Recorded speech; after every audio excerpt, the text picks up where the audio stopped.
أعوذ بالله من الشيطان الرجيم. بسم الله الرحمن الرحيم. الرحمن علم القرآن خلق الإنسان علمه البيان الشمس والقمر بحسبان والنجم والشجر يسجدان والسماء رفعها ووضع الميزان ألا تطغوا في الميزان وأقيموا الوزن بالقسط ولا تخسروا الميزان والأرض وضعها للأنام فيها فاكهة والنخل ذات الأكمام والحب ذو العصف والريحان فبأي آلاء ربكما تكذبان خلق الإنسان من صلصال كالفخار وخلق الجان من مارج من نار فبأي آلاء ربكما تكذبان رب المشرقين ورب المغربين فبأي آلاء ربكما تكذبان مرج البحرين يلتقيان بينهما برزخ لا يبغيان فبأي آلاء ربكما تكذبان يخرج منهما اللؤلؤ والمرجان فبأي آلاء ربكما تكذبان وله الجوار المنشآت في البحر كالأعلام فبأي آلاء ربكما تكذبان كل من عليها فان ويبقى وجه ربك ذو الجلال والإكرام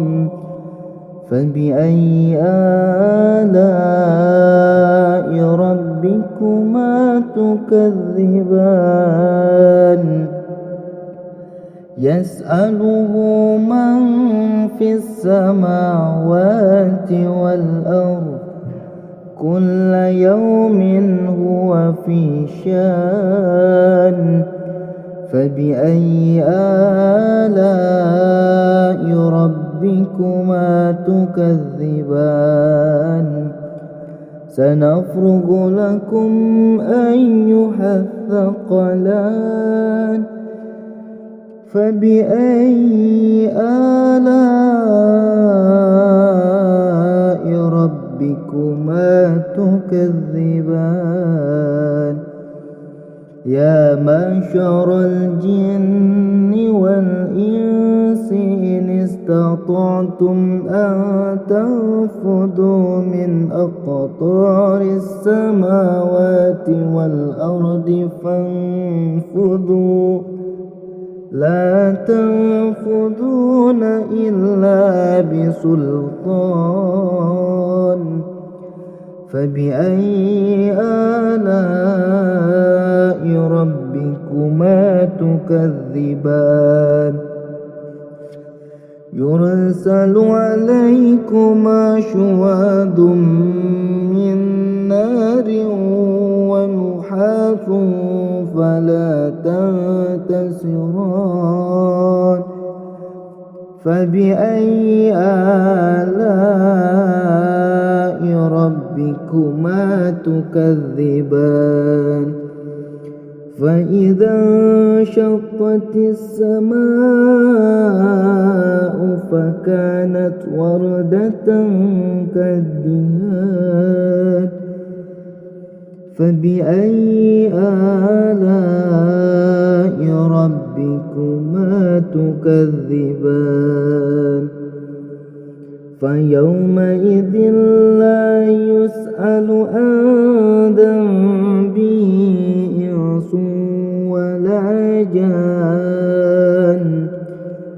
فبأي آلاء ربكما تكذبان يعرف المجرمون بسيماهم فيؤخذ بالنواسي والأقدام فبأي آلاء ربكما تكذبان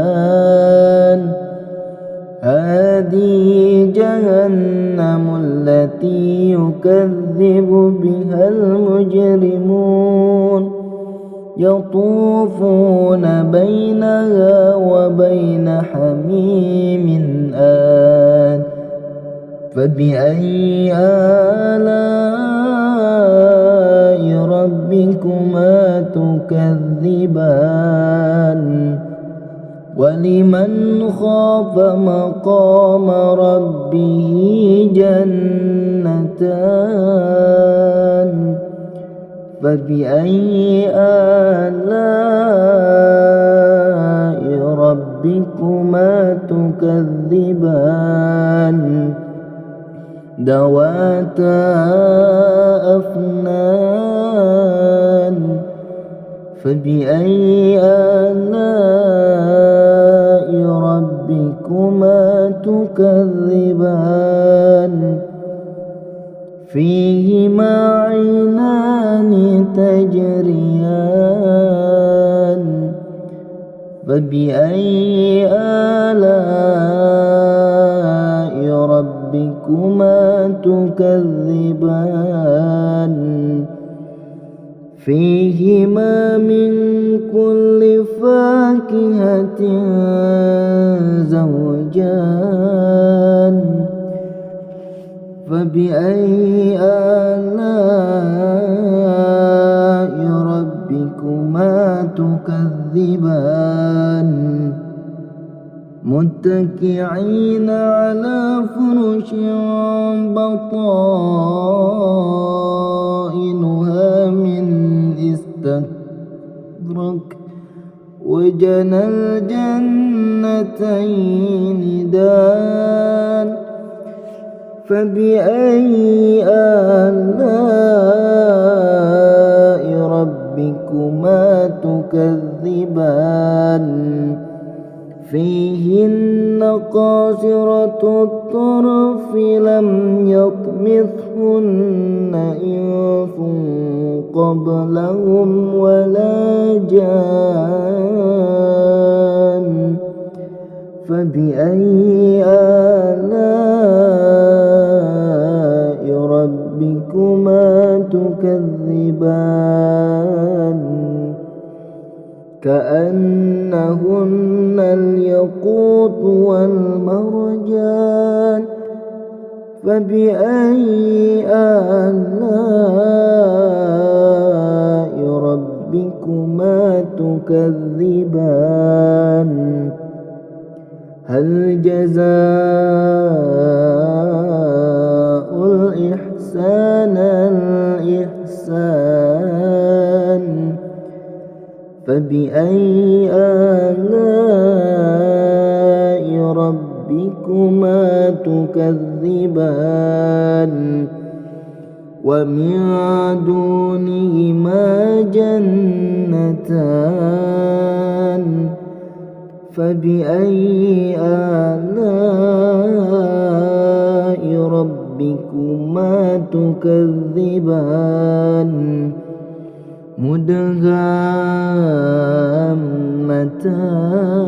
مدهامتان فبأي آلاء ربكما تكذبان فيهما عينان تضاختان فبأي آلاء ربكما تكذبان فيهما فاكهة ونخل ورمان فبأي آلاء ربكما تكذبان فيهن خيرة حسان فبأي آلاء ربكما تكذبان حور مقصورة في الخيام فبأي آلاء ربكما تكذبان لم يطمثهن إنس قبلهم ولا جان فبأي آلاء ربكما تكذبان متكئين على رفرف خضر وعبقري حسان فبأي آلاء ربكما تكذبان تبارك اسم ربك ذي الجلال والإكرام صدق الله العظيم.